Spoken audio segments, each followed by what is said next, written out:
মা কলিজার মধ্যে যেন গো আগুন জ্বলতেছে।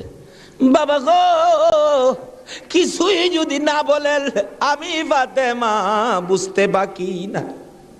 ফাতেমা রে যা, আমার আদুরের নাতি দইকে লইয়া চল বাড়িতে যায়। ফাতেমা একটু পরে পরে চোখের পানি মুছে, মাবুদ আমার সন্তান বুঝি কুরবানি কবুল হয়ে গেছে।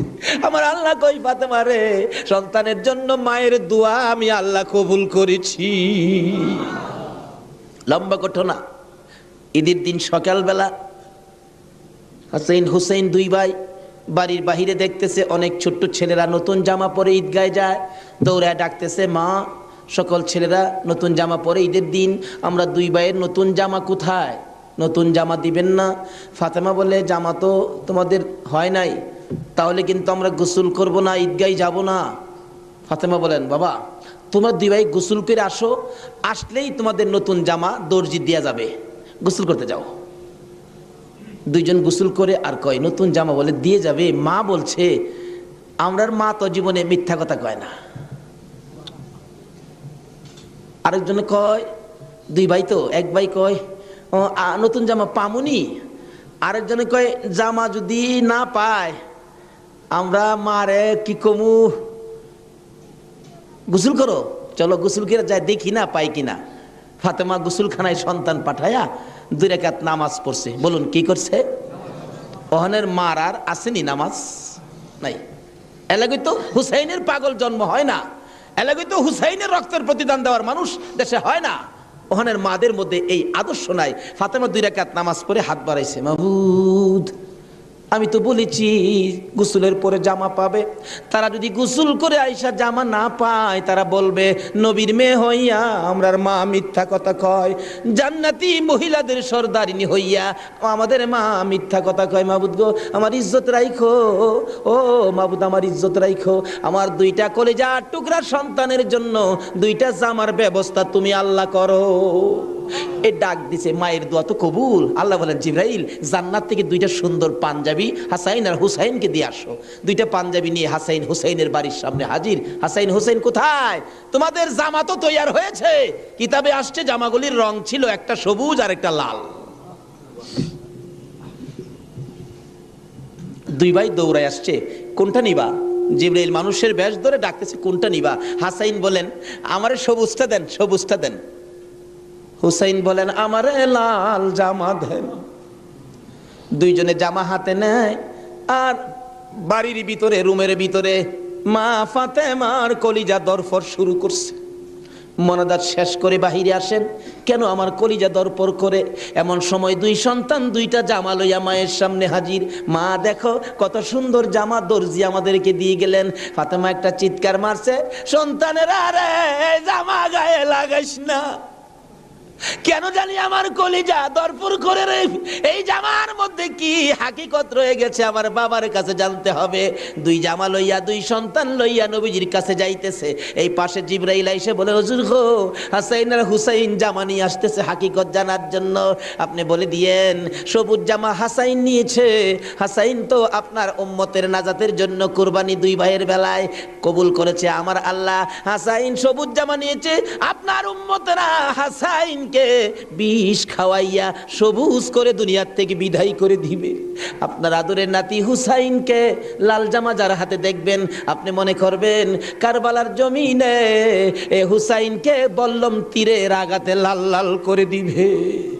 আমার নবী হাসাইন হুসাইন কাছে আসলে অন্য সময় খুশি হতেন, আজকে দেখে দূর থেকে চোখের পানি ছেড়ে দিলেন। ফাতেমা বলেন, বাবা গো অন্যদিন খুশি হইতে আজকে কেন কান্দ বুঝতে পারতেছি না। আমার নবী বলেন, ফাতেমা রে আয় আমার হাসাইন আর হুসাইন লইয়া। 2 জনকে বুকে লইয়া কান্দে, বাবু আমার উম্মতের নাজাত দিবানি। আজকে যে হাসাইনের হুসাইনের মায়া নাই, সেই নবীর মহব্বত নাই, সেই ফাতেমার জীবনী আমাদের কাছে নাই, আহলে বায়াতের চিন্তা আমরা কেউ করি না। নবীজি কুল থেকে ছেড়ে দিলেন, হাসাইন আসো তোমার জামাটা খুব সুন্দর হয়েছে। হুসাইনকে টাইনা বুকে ধরে বলেন, হুসাইন রে তোর জামাটাও খুব সুন্দর হয়েছে। জিবরিল বলেন হুজুর গো, হাসাইনকে তো বিষ পান করাইয়া জোহর খাওয়াইয়া মারবে, হুসাইনের মৌতের কথা যদি বলি আমি জিবরাইলও সইতে পারি না। তো নির্মম ভাবে হুসাইনকে কারবালার জমিনে গো আপনার উম্মতেরা, হারাও মুসলমান, হারাও কি নামে না কামে? বল নামে না কামে? নামে। একটা হলো নামে মুসলমান, আরেকটা আছে কামে মুসলমান। মুসলমানের ভাগ দুইটা, একটা হলো এজিদি মুসলমান, আরেকটা হলো হুসাইনি মুসলমান। আপনারা কোন মুসলমান হবেন? আরো জোরে কোন কোন মুসলমান হবেন? এটা হলো কামের মুসলমান, আর এজিদি মুসলমান হলো নামের মুসলমান। আমার নবী মাবিয়ার ছেলে ছিলেন এজিদ। মাবিয়াকে রাসূল বলেছিলেন, মাবিয়া তুমি কিন্তু বিয়ে করো না। তাহলে বোঝা গেল বিয়ে করলে যে এই বিপদ হবে আমার রাসূল জানতেন। জানতেন কিনা? আরো জনে কোন জানতেন কিনা? ইমাম সাহেব, আপনাদের ইমাম সাহেব আগে ওয়াজ করছেন, আমার রাসূল যে জানতেন এই ঘটনা সুন্দর করে ওয়াজ করছেন। কোন কোন ভাইয়ের আছে এগুলি আবার যুক্তি তুলে ধরে, রাসূল যদি জানতেনই তাহলে উহুদের জমিনে রাসূল মাইর খাইলেন কেন? যে জানবেন মাইর খাবেন কিন্তু জান না কেন গিয়ে মাইর খাইলেন, কথাটা কিন্তু যুক্তিসঙ্গত, কি বলেন ঠিক কিনা? আমি এই ভাইকে বলবো অনেক সময় জান নাও যাইতে হয়। আজকে মনে করেন আপনার বাবার মার্কেট, আপনার বাবা মার্কেট করে দিয়ে গেছে, এটা আপনার পিতৃ সম্পত্তি। অন যদি কিছু মানুষ জোর করে যদি সম্পত্তি দখল করতে চায়, আপনার বাবার সম্পত্তি জোর করে তারা নিবে গা, আচ্ছা আপনার জান থাকবে না যাবে এই চিন্তা করবেন আপনি? এই সম্পত্তি উদ্ধার করতে যাবেন না? উদ্ধার করতে গিয়ে অনেক সময় লোক মারাও যায়, তারপরও কি এই সম্পত্তি কি ছাইরা দেয় নাকি? এই সত্য উদ্ধার করতে গিয়ে উহুদের জমিনে আমার নবী জানতেন মার খাবে, কিন্তু সত্য উদ্ধার করতে গিয়ে জান্নাও আমার নবী উহুদের জমিনে গেছে। আর যদি জান্না না যাইতো তাহলে আজকে আমরা এই সত্যের নিশান আমাদের হাতে আসতো না। জানে না কে বলছে? জান্নাও নবী সত্য উদ্ধার করতে গিয়েছে।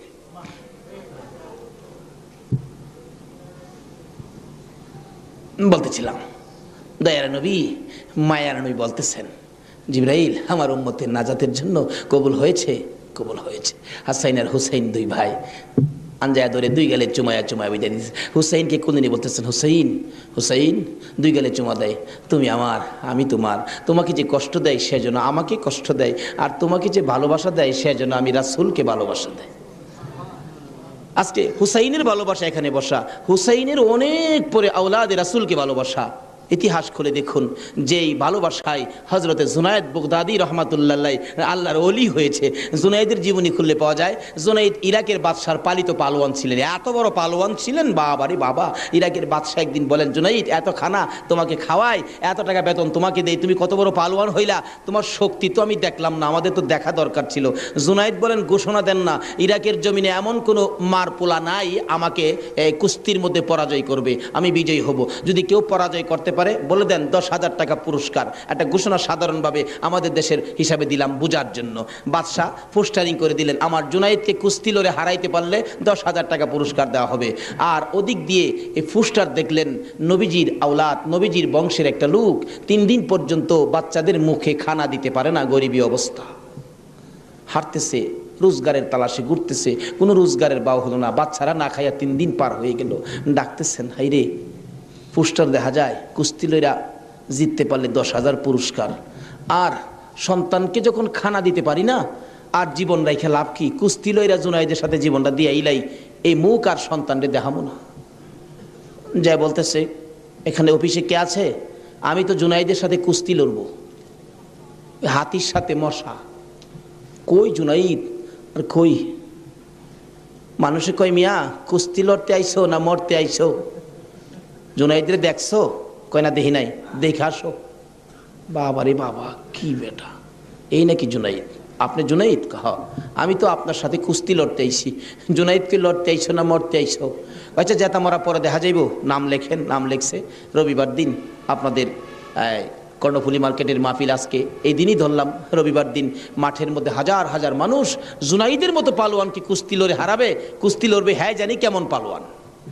মাঠের মধ্যে নামছে, 3 দিন পর্যন্ত খানা নাই, বাচ্চাদের চিন্তা, হাঁটতে পারে না, হাঁটলে পইরা যা। মাঠে গিয়ে নামছে, জুনায়েদ তো নামছে হাতির মতো এক পুরুষ। লেফারি মাঝখানে দাঁড়ায়, কয় কি আইলু রে, কার সাথে কি? দর্শকেরা কয় আমরা কি দেখবো, সময়টাই নষ্ট করলাম, এর সাথে কি খেলবো। এবার দেখা গেল খেলা শুরু হওয়ার আগে লেফারি জিগায়, এদিকে আসেন, আপনি কি লড়তে আইছেন না মরতে আইছেন? কয় আপনি মাতবুরি কম করেন, আপনি লেফারির দায়িত্ব পালন করেন, লড়লে আমি লড়বো, মরলে তো আমি লড়বো, আপনার বাবার কি লো? লেফারি কয় মাপ চাই বাবা, আপনি লড়েন, খুব ভালো করে লড়েন। লড়ার আগে ডাকছে, জুনাইদ এদিকে আয়, দুইটা কথা বলবো, বলো। আমাকে চিনো? জুনাইদ বলেন, না তো, তোমাকে তো চিনি না। কয় আমি আওলাদে রাসূল।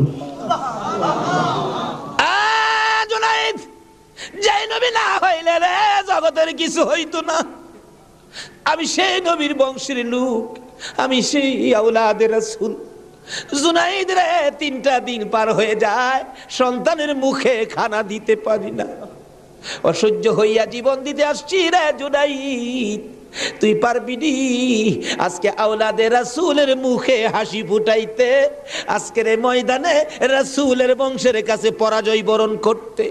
জুনাইদ বলেন, ওই লোকটাই আমার সাথে কথা বলে সামনে দাঁড়াইয়া, আমি শুনি পিছন দিয়ে আমার নবী মদিনার থেকে ডাকে, জুনাইদ রে, পারবি নি রে আমি আওলাদে রাসূলের মুখে হাসি ফুটাইতে? এবার জুনাইদ 2টা চোখের পানি জর্জর করে ছেড়ে দিলেন। লেফারি সাহেব, বাঁশি বাজাও খো, জীবনের খেলা হবে। বাঁশি বাজাইলেন, খেলা শুরু হলো।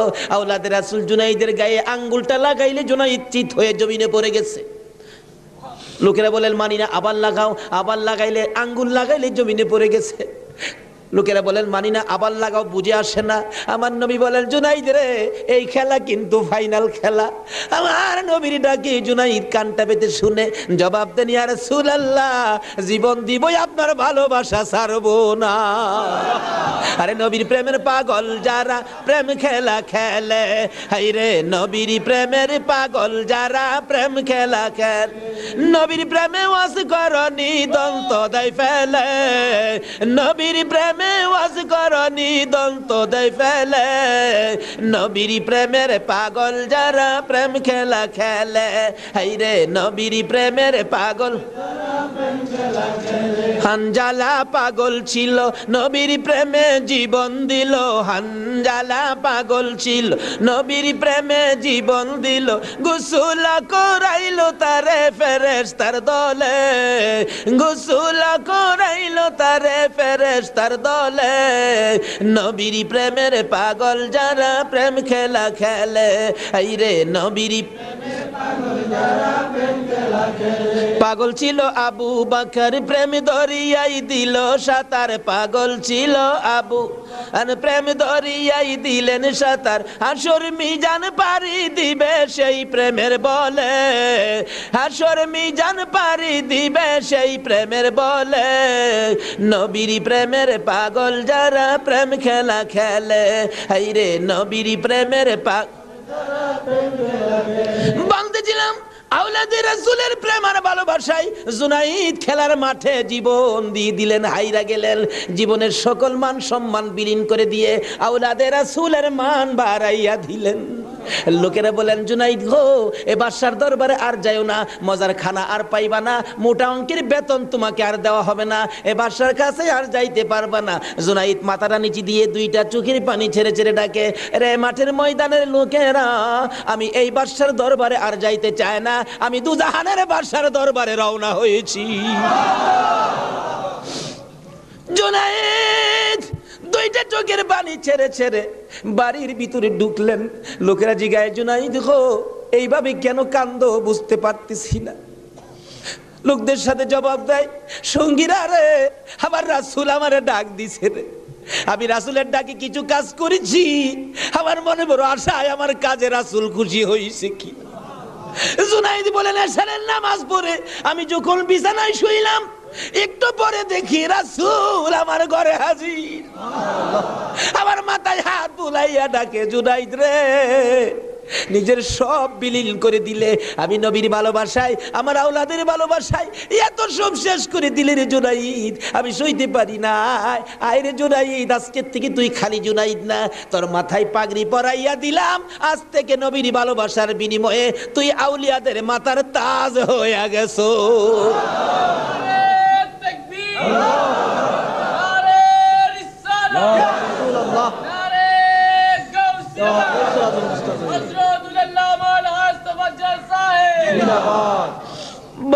বলতেছিলাম আওলাদে রাসূলের ভালোবাসায় যদি পালোয়ান আল্লাহর ওলি হয়ে যায়, আর যেই নবীকে বলেছেন, যেই নবী ঘোষণা দিয়েছেন হুসাইন তুমি আমার আমি তোমার, তোমাকে যে কষ্ট দেয় সে যেন আমাকে কষ্ট দেয়, তোমাকে যে ভালোবাসবে সে যেন আমাকে ভালোবাসলো। বলুন আজকে যারা হুসাইনের ভালোবাসায় বসে আছেন গো, বলুন আমার নবী ভালোবাসা দিবে কিনা? আমার নবী যাকে ভালোবাসে আল্লাহ তাকে ভালোবাসবে কিনা বলুন তো? কষ্ট হইতেছে ভাই? কারবালায় যাচ্ছি, আর আধা ঘন্টা সময় দেবেন? মাশাআল্লাহ, আল্লাহ কবুল করো সকলে বললাম। লম্বা ঘটনা, কারবালার ওয়াজ 1 বছর করে শেষ করা যাবে না। আমি সংক্ষেপ করে মেন কথাগুলো আপনাদের সামনে তুলে ধরতেছি। এবার আমার নবী বলেন, ফাতেমা রে ফাতেমা, আমার 2 নাতিকে নিয়ে তুমি ঘরের ভিতরে যাও, আমার কেন জানি কলিজায় আগুন জ্বলছে, আমি হাসাইন হুসাইনকে দেখলে আমার সহ্য হয় না। হাসাইন হুসাইনকে নিয়ে যখন চলে যায়, আমার নবী কান্দে। জিবরাইল পাশে দাঁড়াইয়া বলেন, হুজুর গো কেন কান্দেন? ও জিবরাইল, আমার 2 নাতি উম্মতের জন্য কুরবানি, হুসাইনের ঘটনায় আমার মন মানে না রে।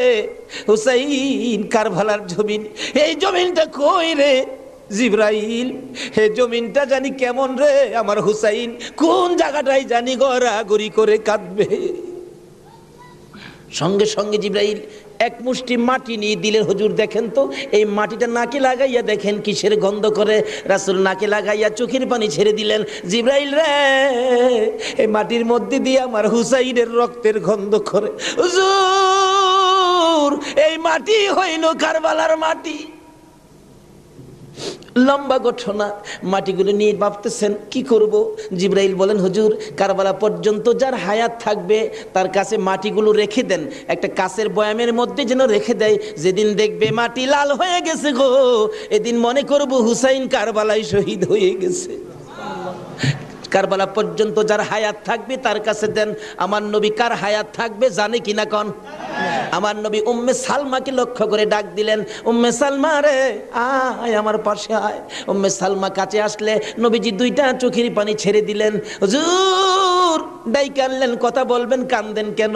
উম্মে সালমা রে কান্দি রে, কলিজা মানে না, এই মাটিগুলো তোর হাতে দিলাম রেখে দিও, যেদিন দেখবে এ বোতলের মাটি লাল হয়েছে এদিন তুমি বুঝে নিবা আমার হুসাইন উম্মতের নাজাতের জন্য কারবালায় শহীদ হয়েছে।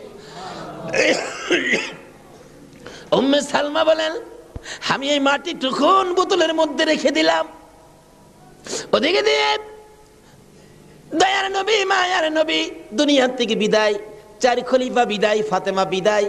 এইভাবে আস্তে আস্তে আমিরে মাবিয়ার হাতে মদিনার শাসক ক্ষমতা। আমিরে মাবিয়া রাষ্ট্রের প্রধান, বুড়া হয়ে গেছে তো এজিদ।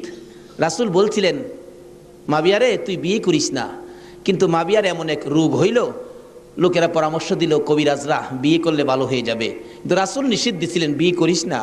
কিন্তু রাসূল তো জানতেন, কি বলেন জানতেন কিনা, বিয়ে করিস না, কিন্তু বিয়ে করলেন। জন্ম হলো এজিদ। একটু বুড়া হয়েছে বাবা, এজিদ চক্রান্ত করতেছেন বাবার ক্ষমতাটা আমার নেওয়া দরকার। কিন্তু এজিদ নবীর কথা মতো, নবীর প্রেম নবীর ভালোবাসা এজিদের কাছে কখনো ছিল না। লোকেরা বলেন না এইরকম একটা লোকের কথা আমরা মানতে পারি না, হাসাইনই তো আছে, আমরা হাসাইনকে মানবো। নবীজি ভবিষ্যৎবাণী করে দিয়ে গেছিলেন, আমি দুনিয়ার থেকে বিদায়ের 30 বছর পর হাসাইন ক্ষমতায় আসবে, হাসাইনকে মানুষ ভালোবাসবে, কিন্তু এজিদ হাসাইনকে থাকতে দিবে না। যাই হোক লম্বা ঘটনা। এজিদ কয় হাসাইনকে কিভাবে শেষ করা যায়, 2জনই পথের কাটা, একজন হাসাইন একজন হুসাইন, 2জনকে শেষ করতে পারলেই তো আমার সুবিধাজনক পরিবেশ হয়ে যাবে। কি করব, কি করা যায়? এক কুটনি বুড়িকে এনে বললেন, তুমি কি পারবা হাসাইনকে শেষ করে দিতা? কুটনি বুড়ি কয় এটা ব্যাপারই না। এমন কিসিমের মহিলা আছে না দেশ, খালি বেজাল লাগাই সংসারে। হাসাইন রাদিয়াল্লাহু তাআলা আনহুর বিবি ছিলেন 4 জন, সকলের ছোট বিবির নাম ছিলেন জায়েদা। জায়েদার হাতে শরবত খাইতেন সবসময়, তার হাতে শরবত খুব সুন্দর হতো আর কি, শরবত খাইতেন। হাসাইন ডাকতেছেন, জায়েদা শরবত দাও। শরবত দিলেন জায়েদা, দেখলো কুটনি বুড়ি জায়েদারে দিয়ে এই কামটা বানাই দিব। হাসাইন শরবত খাইয়া চলে গেলেন, বলেন জায়েদা হাসাইন কি তোমার হাতে সবসময় শরবত খায়? প্রত্যেক দিন আমার খুব ভালোবাসে, আমার হাতে শরবতটা খায়, আর কেউর হাতে খায় না, আমার হাতে শরবত নাকি খুবই ভালো। হ্যাঁ, কুটনি বুড়ি কয় তোমার তো শরবত খায় কিন্তু তোমাকে ভালোবাসে না। কি বলো? আমি জানি ভালোবাসে, কই তুমি জানলে কি হবে, আমরা দূরের থেকে যা দেখি তোমারে সবচেয়ে কম ভালোবাসে। একটা কাম করো, মেয়েরা কিন্তু খুব সরল মানুষ, সহজে বুঝ মাইনা যায়। একটা কাজ করো, কি আমি বিষ দিয়া যামু, বিষ খাওয়াইয়া হাসাইনকে মাইরা দাও, এজিদ হবে এদেশের প্রেসিডেন্ট বাদশাহ, আর তুমি হবে রানী। সহজে বুঝ মানলেন, সরল মানুষ তো। বিষ দিলেন, শরবতের সাথে দিয়ে খাওয়াইলে হাসাইন পিপাসিত ক্লান্ত, জায়দা শরবত দাও, শরবতের সাথে বিষ দিলেন, খাইলেন। খাওয়ার পরে বলতেছে জায়দা আজকে শরবতটা যেন কেমন কেমন লাগে, কি যেন গন্ধ করতেছে। জায়দা বলেন না তো, কিচ্ছুই না, কিন্তু দেখা গেল কিছুক্ষণ পর হাত পাওগুলি অবশ্যই আসতেছে, সমস্ত চেহারা লীল হয়ে গেছে, খালি জিব্বাটা নড়তেছে, দুইটা চোখের পানি ছেড়ে দিছে। জায়দা বুঝিছি, আজকে বুঝি নানার উম্মতের নাজাতের জন্য মায়ের দোয়া বুঝি আজকে কবুল হয়ে যাবে। জায়দারে না না, তোরে কিছু বলবো না, আমার ভাই হুসাইন কই? হুসাইনকে ডেকে ডেকে আমার পাশে আনো। হুসাইন খবর পাইয়া দৌড়াই আইসা দেখে বড় ভাইয়ের সমস্ত চেহারা সবুজ হয়ে গেছে। একটা চিৎকার মারছে, মা মা গো, তোমার দোয়া বুঝি আজকে কবুল হয়ে যায়।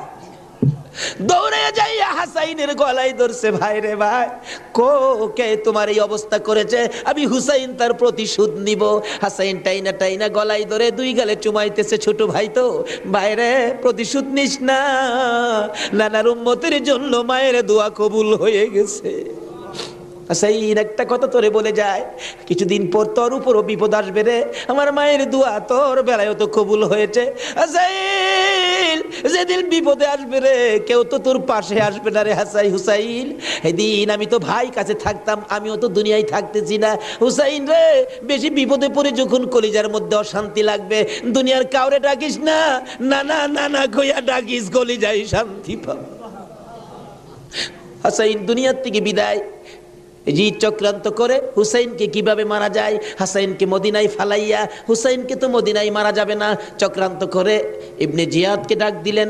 কুফা নগরীর গভর্নর, তুমি একটা কাজ করো, আমি ডাকলে তো আসবে না, কুফা নগরীর মানুষ দিয়া তুমি ডাইকা নিয়ে আসো হুসাইনকে কুফায়। কুফায় আনার পর হুসাইনকে আমরা শেষ করে দিব, আর আমাদের পথের কাটা থাকবে না। ইবনে জিয়াদ বলেন কথা তো রাইট, চিঠি পাঠাও। চিঠি পাঠাইতে পাঠাইতে 40,000 চিঠি মদিনায় পাঠাইছে। হুসাইন চিঠি দেখে মুরব্বীদের কি বলতেছেন, চিঠি আসছে কুফায় যাইতে, যাব কিনা বলেন। মুরব্বীরা চিঠি দেখে বলেন, হুসাইন রে, কুফার চিঠির রং ভালো দেখা যায়, কুফার তরবারির ব্যবহার ভালো হবে না। হুসাইন, আমরা অন্তত পক্ষে তোমাকে যেতে দিব না, হাসাইনের ব্যথাই তো আমরা বলতে পারি না, তোমাকে যেতে দিব না। 40,000 চিঠি, বলুন কয় হাজার চিঠি? মুরব্বীরা বলে এত চিঠি আছে, দাঁড়াও দেখি একটু পরামর্শ করে। একটা মিটিং করলেন, হুসাইনের পক্ষ থেকে কুফায় তোমরা কে যাইবা?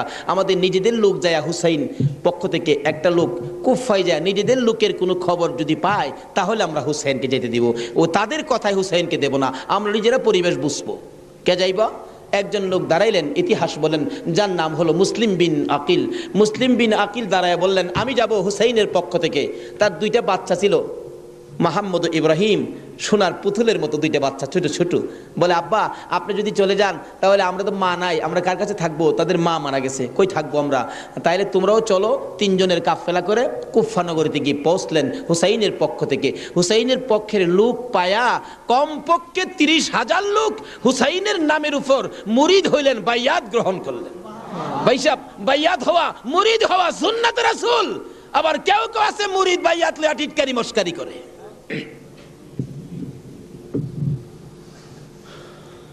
বুঝে না ভাই সাহেব, পীরের কাছে মুরিদ হবেন, কত মজার খেলা যে খেলে, আল্লাহর ওলির আল্লাহর সাথে কত খেলা যে খেলে। আল্লাহ কয় এই তানো ফতুয়া লাগাইস না, মাসলা লাগাইস না, এটা আমার খাস বান্দা, খাস জাগাত কোনো দলিল লাগে না। জোরে জোরে খান সোহান।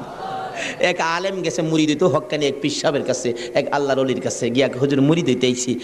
আলেম কইতেছে, বাবা মুরিদ যে হইতে আইছো, মুরিদ হইলে তো পীরের কথা মানুন লাগে। হুজুর পীরের কথা তো মানতে হবে, মানবো। তাহলে শোনো, আজকে তুমি এশারের নামাজটা পড়তে পারবা না। আচ্ছা এই কথা কইলে কি আপনারা মানবেন? হগল পীরে কয় নামাজ পড়তে হইব, আপনি কোন নামাজ পড়তে পারবে না। আরে বাবা, সব সময় তো তুমি পড়বা, আজকের এশারের নামাজটা খালি তুমি বাদ দিবা। অন কেন কইছে এটা তো শরীয়তলা আর বুঝে না, কিন্তু মারফতলা তো জানে এর মধ্যে কিছু আছে। বলবো ভাই সাহেব, কষ্ট হইতেছে আপনাদের?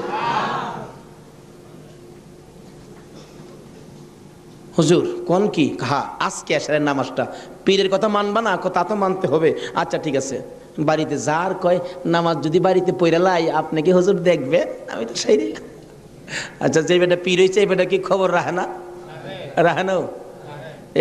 এই চিটাগাঙ্গের পীর আমরা ভৈরবের খবর রাখতে পারে না? বুঝে আসে না? যেমন সহজে বুঝতে গেলে একটা ঘটনা বলতে হয়, বলবো? আপনারা কচ্ছপ চিনেন? আপনারা কি করেন? এটা আরো কোনো নাম আছে নি? কচ্ছপ কয়, কাসিম কয়, আমাদের এলাকায় কাট্টাও কয়। কাট্টা, কসম, কাট্টিম যা আছে সব ঘুরে গেরা জিনিস একটা, ওই কি কর? এই কাট্টা নাকি কচ্ছপ নাকি বর্ষাকালে পানির সাথে গ্রামে গঞ্জে গ্রামের বাড়ি ঘরে যায় পানির সাথে আশ্রয় নেই, আসার সময় মাটির নিচে ডিম পাইরে আসে। কথাটা কি বুঝাইতে পারতেছি? মাটির নিচে ডিম পাইরে আসে, আসার সময় ডিমেরে বইলে আসে, তোর জেডার সাথে আই পুরিস। কার সাথে আইতো? জেডা হইল জ্যৈষ্ঠ মাস।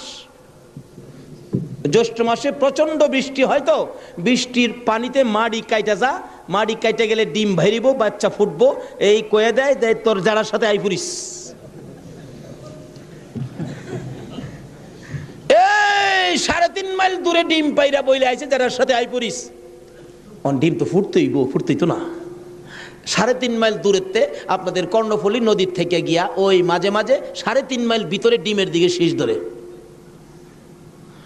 3.5 মাইল দূরের থেকে একটা কচ্ছপ যদি ডিমের উপরে তা দিয়া ডিমের বাচ্চা ফোড়াইতে পারে, আল্লাহর বন্ধুরা 3,500 মাইল দূরে থাকলেও একটা মুরিদের দিকে এই নজর দিতে পারবে কিনা কোন? তো 3.5 মাইল দূরেতে ডিমের দিকে তা দেয় শীত ধরে, এই তাই ডিম ফুইটা জ্যৈষ্ঠ মাসও জাড়ার লগে পানির সাথে বাইসাই। এই ক্ষমতা আল্লাহর ওলিদের আছে কিনা বলুন তো? এটা কে দিছে? আরো জোরে কোন? সে আল্লাহর ওলি বলছেন, বাবা আজকে এশারের নামাজটা পড়িস না, যা। যার কয় হুজুর পড়তাম না, তো কইলেন আপনার সাথে, বাড়িতে গিয়ে পয়রা লাইলে কি আর আপনি দেখবেন? আল্লাহর ওলি দেখবে কি না? বাড়িতে গিয়ে কয় হুজুর কইছে নামাজটা ছাইরা দিতাম, হুজুরের কথা তো মানতে হবে, একবারে সব না ছাইরা খালি ফরজটা পড়া লাই। একবারে কেমনে বাদ দেলাই, সারা জীবন নামাজ পড়লাম, আজকে নামাজটা কেমনে বাদ দেলাই, শুধু ফরজটা পইরা ঘুমাই রইছে। রাত্রে নবীজি আইসা ডাকতেছে, কিরে আজকে এই আমার সুন্নত ছাইরা দিলি? পীরের কথা হই না, কি করলাম, আফসোস। অথচ কোন খেলা খেলাইছে এটা গেলাম, হ্যাঁ এখনো বুঝছে না।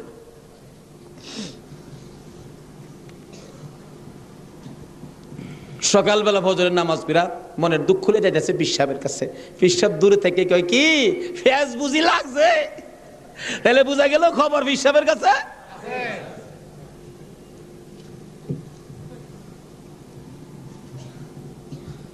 হুজুর আর কথা কইেন না, আপনি না করছেন নামাজ পড়তাম, কত তুই বেটা নামাজ পড়ছস কে? আরে কই কি আমি নামাজ পড়ছি না পড়ছি আপনি জানেন কেমনে? বেটা খালি সুন্নতটা বাদ দিছস, তোর খেয়াল নাই ফরজটা যে পড়ছস? আমি কি জানি না মনে করছস? হুজুর বাইরে লাইছে। হুজুর কি ফেস হয়েছে জানেন কি? আমি খালি, আপনি তো কইছেন নামাজ পড়িস না, একবারে কেমনে বাদ দেয়? আমি ফরজটা পড়ে ঘুমাই রয়েছি, সুন্নতটা পড়ি নাই, এই জন্য রাত্রে আইসে হুজুর আমারে ডাকতেছে, নবীজি কি রে আজকে আমার সুন্নত বাদ দিলাইলি? হুজুর এই সর্বনষ্ট হইছে। নবীজি এসে ডাকতেছে, আল্লাহর ওলি কয়, বেটা এইটার লেগিতে কইছিলাম আজকে যদি ফরজটা সহ ছাইরা দিতে, আজকের নামাজটা খালি ছাইরা দিতে, সুন্নতটা বাদ দিও না, নবীজি আইসা তোরে ডাকতেছে, যদি ফরজটাও বাদ দিতে আমার কথায়, আমার আল্লাহ আয়া তোরে ডাকলো। ভাই সাহেব এটা বুঝতে গেলে শরীয়তের মাদ্রাসার পরে মারিফতের মাদ্রাসায় ভর্তি হতে হবে। জানি চট্টগ্রামটা পীর মাসের দিক দিয়া বাংলাদেশের মধ্যে আপনারা উপরে আছেন, এই জন্য আমরা আপনাদেরকে শ্রদ্ধা করি। আল্লাহ হায়াত দেখ সকলকে, সকলে বলুন আমিন। যাই হোক, ওইদিকে আমার আলোচনা না, আমার আলোচনা হলো কারবালা। যাই হোক, কারবালার দিকে পৌঁছে গেছি। আধা ঘন্টা সময় দিতে রাজি আছেন না আপনারা? আসুন। হাইরে কারবালা, যাচ্ছি এবার কারবালা। এবার চিঠি পাইলেন কয় হাজার? মুসলিম বিন আকিল চলে গেলেন, 30,000 লোক মুরিদ হলেন, বাইয়াত গ্রহণ করলেন। খালি কয় মুসলিম বিন আকিল হুসাইনকে কুফায় আনেন না, আমরা হুসাইনকে দেখতাম। তো কুফা নগরী বড় মসজিদে বসে মুসলিম বিন আকিল চিঠি লিখলেন, হুসাইন আর কোনো ভয় নাই, এখানে পরিবেশ আপনার জন্য পাগল, আসলেও পাগল, কিন্তু খারাপ তো খালি এজিদের বংশ। চিঠি পাওয়া মাত্র আপনি চলে আসেন। চিঠি গিয়ে পৌঁছে মহরমের 1 তারিখ। হুসাইন 6 মাসের শিশু আলী আসগর সহ মেয়ে পুরুষ মিলে 72 জনের কাফেলা নিয়ে রওনা হলেন কুফার দিকে, যেহেতু চিঠি পাইছে মুসলিম বিন আকিলের হাতে। ওদিক দিয়ে যেই চিঠি পাঠাইছে শুনছে ইবনে জিয়াদ এজিদের পক্ষের লোক আইসা সবাইকে সরিয়ে দিয়ে, লম্বা ঘটনা, মুসলিম বিন আকিলকে মসজিদের বারিন্দার মধ্যে ফালাইয়া গলায় ছুরি চালাইয়া জব করে দিলেন। মুসলিম বিন আকিলের 2টা ছোট্ট ছোট্ট বাচ্চা ছিলেন, মোহাম্মদ ও ইব্রাহিম। 2টা বাচ্চা 12 বছর 13 বছর, সোনার পুতুল। খবর পাইলেন বাবাকে জব করে দিয়েছে, দৌড়াইয়া পালাই রে জঙ্গলায় যায় লুকায়। 2 ভাই পরামর্শ করে, আমরা 2 ভাইকে যদি ধরতে পারে রে আমাদেরকেও জব করে ফেলবে, বাচ্চা মানুষ। এদিক দিয়ে ঘোষণা হলো মোহাম্মদ ইব্রাহিম মুসলিম বিন আকিলের 2টা সন্তান যদি মদিনায় চলে যায়, খবর দিবে হুসাইন তো আসবে না, 2টা ছেলেকে যে ধরে দিতে পারো 10,000 টাকা পুরস্কার। আমাদের হিসাব বললাম, লোকেরা তরবারি লইয়া ঘুরতেছে মোহাম্মদ ইব্রাহিমের তালাশে। ওই 2টা বাচ্চা পূর্ণিমার চাঁদের মতো চেহারা, সারাদিন লুকাইয়া থাকে, রাত্র হলে মরুভূমির পথ দিয়ে দৌড়ে আর কান্দে আর ডাকে মদিনার পাখিরা রে আয়, মদিনার খবর, একটা খবর নিয়ে যা, কুফা নগরীর অবস্থা ভালো না, আমাদের বাবা মুসলিম বিন আকিলকে কুরবানি করে দিয়েছে, আমরা 2 ভাইকে খুঁজতেছে, রাস্তা পাই না, কোথায় যাব, হুসাইন যেন কুফায় না আসে, খবর নিয়ে যা। এভাবে 1 দিন 1 রাত, 2 দিন 2 রাত, 3 দিন পার হইয়া 3 রাত্রের বেলা 2টা ভাই একটা খেজুরের বাগানের মধ্যে বসেছিল, রাত্রে দৌড়াবে মদিনায় যাবে, কিন্তু পেটের খিদা, পানির পিপাসা, আর হাঁটতে পারে না। ছোট ভাইটা বড় ভাইয়ের গলায় ধরে কাঁদতেছে, ভাই কলিজা শুকাইয়া গেছে রে, একটা কাজ সামনে যাইতে পারবো না। 2 জন গলাগুলি করে খেজুরের বাগানের মাঝখানে ঘুমিয়ে গেছে। এই খেজুরের বাগানের মালিকের নাম ছিল হারেস। হারেস নিজে ও তরবারি লইয়া ঘুরতেছে। সকালবেলা হারেসের বিবি যাই বাগান দেখবে, যাইয়া দেখে বাগানের মাঝখানে সাপ বিচ্ছুর ভয় থাকে, কিন্তু এই বয়ের মাঝখানে 2টা পূর্ণিমার চাঁদের মতো সন্তান ঘুমাইয়া রইছে।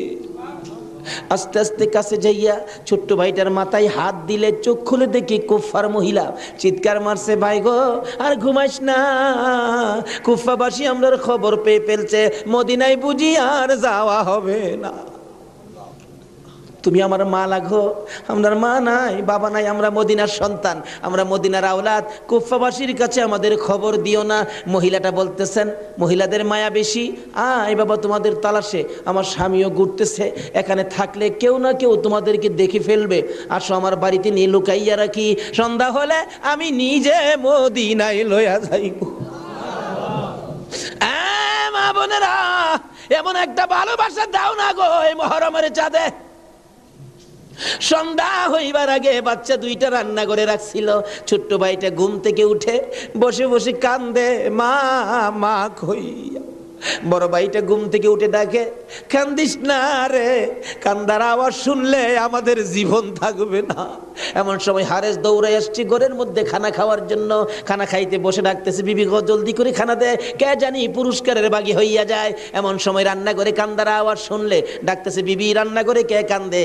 বিবি বলেন, তোমার ঘরে নয়, অন্য ঘরে কান্দে। বিবি রে, আমার ঘরে কান্দার আওয়াজ শোনা যায়। বিবি মিথ্যা কথা কোস, আমার ঘরে কান্দা। বিবি বলেন, তোমার ঘরে নয়, কুফাবাসীর সন্তানেরা কান্দে। হারেস বলেন, বিবি রে, কুফাবাসীর কান্দা এত সুন্দর না।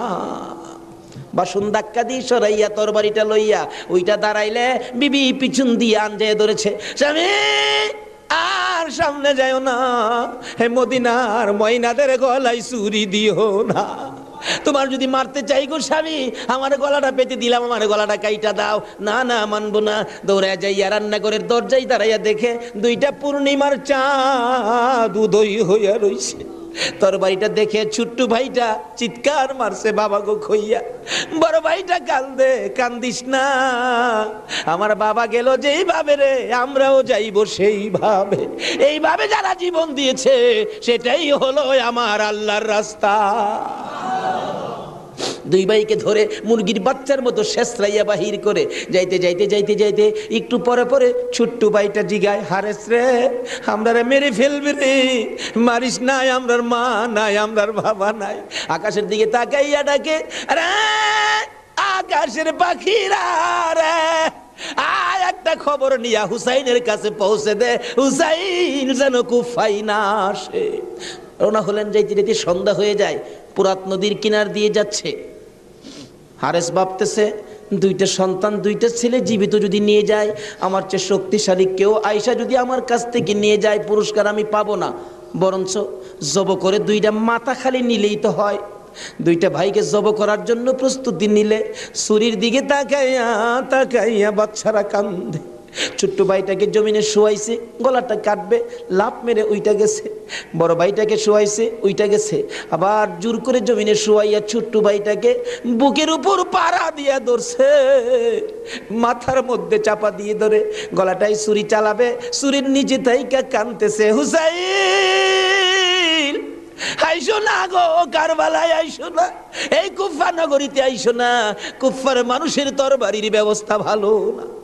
গলা কেটে দিলেন বড় ভাইটারে, গলা কেটে দুইটা ভাইকে দুই দিকে ধাক্কাইয়া পুরাত নদীতে ফেলে দিলেন, মাথা ছাড়া বডিখানি ফেলে দিয়ে মাথা রুমালের প্যাকেট করে রওনা হলে শুনে পিছন দিয়ে আবার ডাকতেছে, হারেস রে, আমরা দুই ভাইয়ের মারিস না। হারেস বলেন, মাথা কেটে নিয়ে আসলাম। আবার ডাকে কে? পিছনে যাইয়া দেখে দুই দিকে দুইটা বডি লাশ ছিল।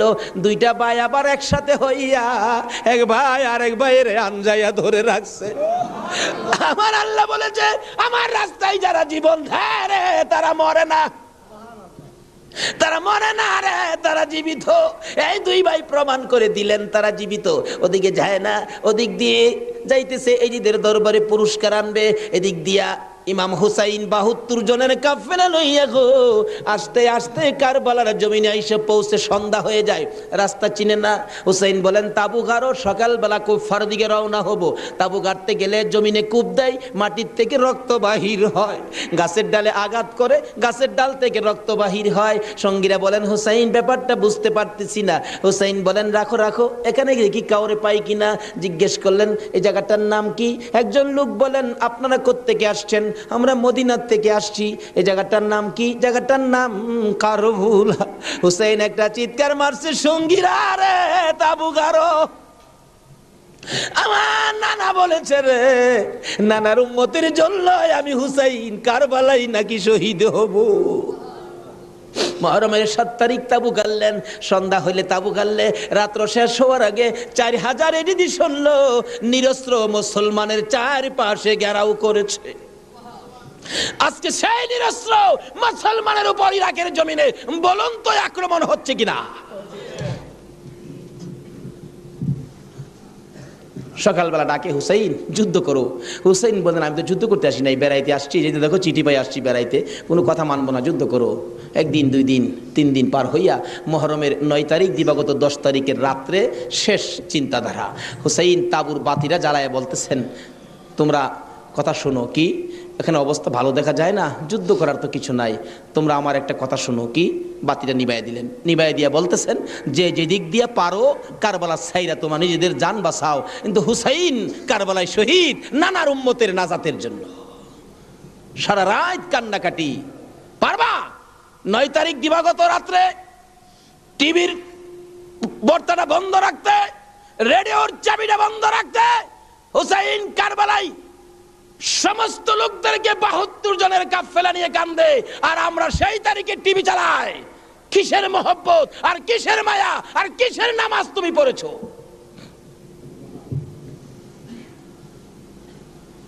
যদি কথা দিতে পারো, 9 তারিখ দিন গিয়া রাত্রে টিভি আর চালাবো না, আর গান বাজনা করব না, হুসাইন তোমার জন্য ওই ফুলসিরাতের কিনারে দাঁড়ায় থাকবে।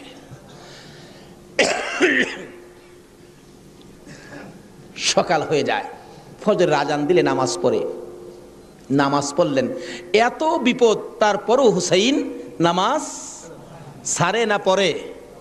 তাহলে বোঝা গেল এই নামাজ ছাড়া গেলে হুসাইনকে পাবো না। নামাজ পড়ে কোরআন শরীফ পড়তে বসছেন, এমন সময় শাহরবানু এই 6 মাসের বাচ্চাটা নিয়ে ডাকতেছেন, স্বামী গো 3 দিন পর্যন্ত খানা পিনা কিচ্ছু নাই তাবুতে, এই মরুভূমির গরমের তাপে বাচ্চাটার কলিজা পর্যন্ত শুকায় গেছে, দেখো জিহ্বাটা নাড়াইতে পারতেছে না, 6 মাস কথা বলতে পারে না, তো একটু পানি যদি খাওয়াইতে পারো মনে হয় বাচ্চাটা বেঁচে যাবে, না হয়তো বাচ্চাটা মরে যাবে। হুসাইন কো দাও দাও দাও, কোলে নিয়ে কাঁদতেছে আর ডাকতেছে, এই দিদি সৈন্যরা রে, এরকম বাচ্চা তো তোদেরও আছে, দুষ করলে আমরা করছি, এই তো কোনো দুষ করে নাই, একটু পানি বাচ্চাটারে দে, আমার নানা না হইলে কিচ্ছুই হইতো না, এই পানি হইতো না, আজকে আমার নানার আওলাদ মারা যাবে পানির জন্য, একটু পানি দে, অনুরোধ তোদের কাছে, একটু পানি বাচ্চাটারে দে, আমাদেরকে দরকার নাই, বাচ্চাটারে দে। এভাবে ডাকতেছে আর যাইতেছে, দূর থেকে একটা এরিদি সৈন্য হুসাইনের দিকে লক্ষ্য করে তীর মারলেন, তীর আইসা হুসাইনের গায়ে তো লাগলো না, হুসাইনের কুলে 6 মাসের শিশুর কলিজাটার মাঝখান দিয়ে তীর ঢুকে গেছে। আলী আসগর বাবার মুখের দিকে তাকাইয়া জিহ্বাটা বাহির করে দিছে, 2টা চোখ উল্টাইয়া চোখের পানি ছেড়ে ছেড়ে বুঝাইতেছে, বাবা গো মায়ের কাছে বলে দিও আর জীবনে পানি চাইতাম না। হুসাইন বলেন, টান দিয়ে তীরটা যখন খুলে ফেললাম, তীরের আগার মধ্যে আমার বাবার কলিজা সিরা আইসা পড়ছে। মৃত শিশু কুলে লইয়া তাবুর পাশে যাইয়া লম্বা ঘটনা ডাকতেছে, ও শাহরবানু কোথায়, কেন? এই যে নাও তোমার ছেলেরে পানি খাওয়াইছি, বেরিয়ে দেখে মা দুকিনি বাবার জিহ্বা বাহির হইয়া রইছে, চোখ 2টা উল্টা লইছে, বুকের মধ্যে রক্ত দেখা যায়, চিৎকার মারছে, মাবুদ আমার বাবা কুল পানি খাইছে গো। এই জমিনে যে নবীর জন্য সব বানাইছো, সেই নবীর উম্মত পানি পায় না, তীর খায়া মরে আর কলিজা মানে না। এইভাবে কাঁদতেছিলেন। মুহররমের 10 তারিখ সকালবেলা আলী আকবর 18 বছরের পালোয়ান দৌড়াই আসছেন, মা কেন কান্দো?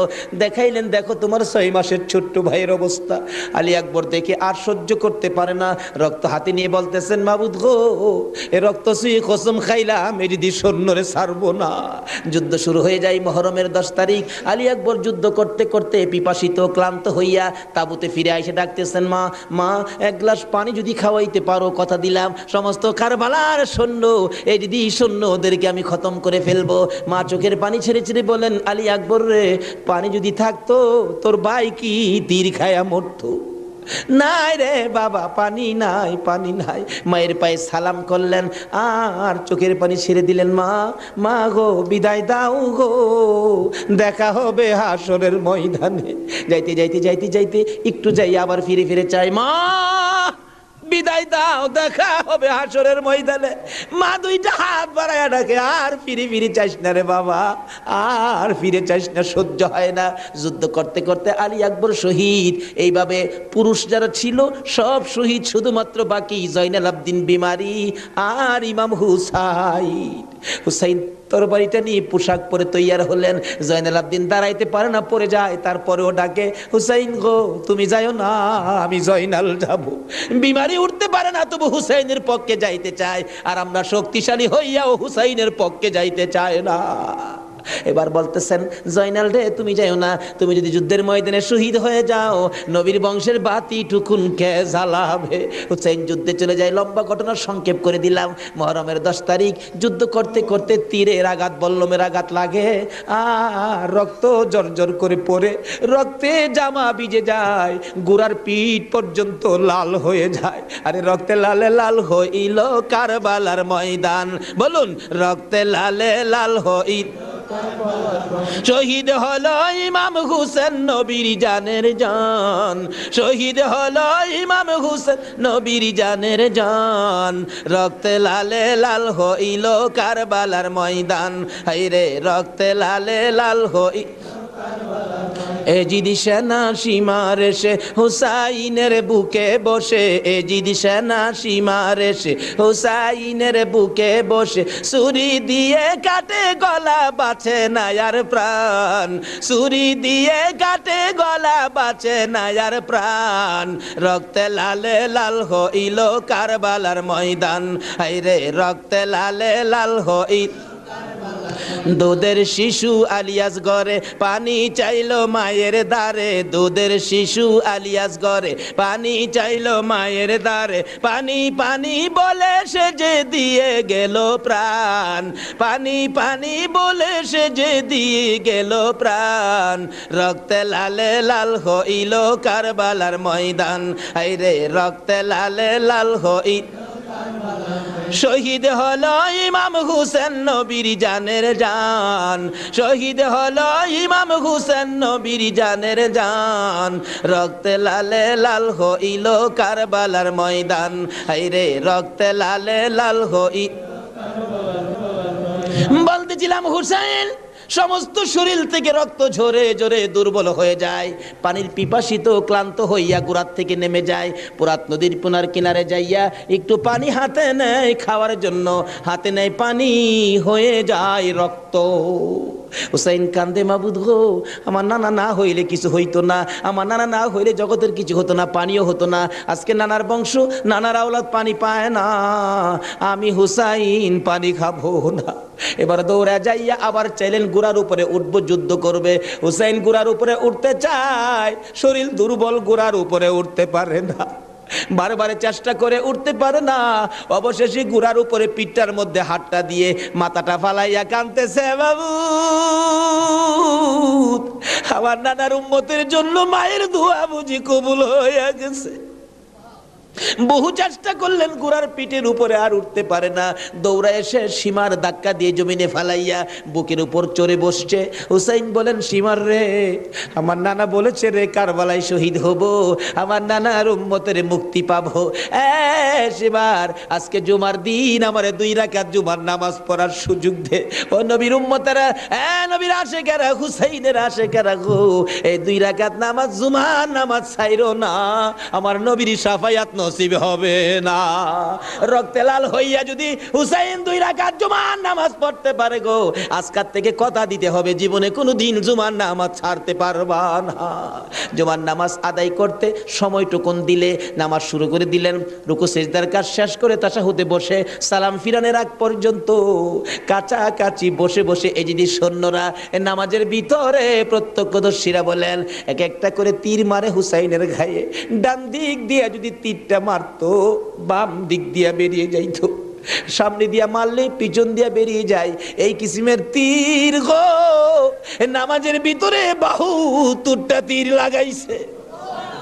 হুসাইন সালামটা ফিরাইয়া নানা গো কইয়া কালতে কালতে জমিনে গড়াগড়ি শুরু করে দিলে, নিষ্ঠুর পাষাণ এই যদি সৈন্যের সীমার গলা কাইটা মাথা আলাদা করে নিয়ে গেছে। হুসাইন শহীদ হয়ে যায়, ওদিকে দিয়ে ডাকতেছে। মুহররমের 10 তারিখ সন্ধ্যা যখন হয়ে গেল, উম্মে সালমা বলেন আমি মাগরিবের পর থেকে শুনতেছি নবীর রওজার চারপাশে কে যেন হাউ মাউ করে কাঁদতেছে, মনে বড় অশান্তি, কিসের কান্দার আওয়াজ, দৌড়ায় যাইলাম, যাইয়া দেখি কোনো মানুষ দেখি না, কে যেন কান্দে। এসারে নামাজ পড়ে আমি উম্মে সালমা ঘুমের ঘরে ঘুমিয়ে গেলাম, এমন সময় দেখি আল্লাহর বন্ধু কাঁদতে কাঁদতে কোত্থেকে যেন আসতেছে, কাছাকাছি আসার পরে দেখি আবার রাসূলের গায়ে রক্ত মাখা মাটি দেখা যায়। উম্মে সালমা বলেন, হুজুর কেন কান্দেন রক্ত মাখা মাটি শরীরে লইয়া? আমার নবী বলেন, উম্মে সালমা রে বোতলের মাটির দিকে তাকাইয়া দেখ, বোতলের মাটির অবস্থাগুলো দেখ। উম্মে সালমা বলেন, তাকাইয়া দেখি বোতলের মাটি লাল হয়ে গেছে। আবার রাসূল বলেন, উম্মে সালমা রে আমার হুসাইন কারবালায় নাই রে, কারবালায় না। উম্মে সালমা বলেন, প্রশ্ন করলাম ইয়া রাসূলুল্লাহ হুসাইন তো কারবালায় শহীদ, আপনার রওজার পাশে কাঁদলো কে জানতে চাই। আমার নবী বলেন, আরে উম্মে সালমা আমার হুসাইন যখন কারবালায় তীরের আঘাতে নানা কইয়া ডাক মারছে রে, আমি নবী রওজার থেকে বাহির হইয়া দৌড় মারছি। ওই সময় রহমতের ফেরেশতারা আমার রওজার পাশে বসে বসে কাঁদছে। আমি কারবালায় যাইয়া দেখি আমার হুসাইন তীরের আঘাতে রে নানা নানা কইয়া গড়াগড়ি করে আমি হুসাইনকে আনজায়া ধরছি। হুসাইন তীরের আঘাতে যতটা গৈর দিছে রে, আমি রাসূল হুসাইনের সাথে ততটা গৈর কারবালার জমিনে দিয়েছি। এই হুসাইনের রক্ত কারবালার মাটিতে পড়েছে, এই রক্ত মাখা মাটি আমি নবীর গায়ে লাগছে। এই উম্মে সালমা জানাইয়া দিস রে, এই রক্ত মাখা মাটি আমি রাসূলের কাছে জমা থাকবে। আসরের জমিন যেদিন গায়ে হবে আমি আমার মাওলার দরবারে হুসাইনের রক্ত মাখা মাটিগুলি তুলে ধরবো। মাবুদ, আমার মেয়ে ফাতেমা সন্তান কুরবানি করেছে আমার উম্মতের নাজাতের জন্য। এই যে দেখো হুসাইনের কারবালার রক্ত মাখা মাটি তুলে ধরলাম, আর ফাতেমা হুসাইন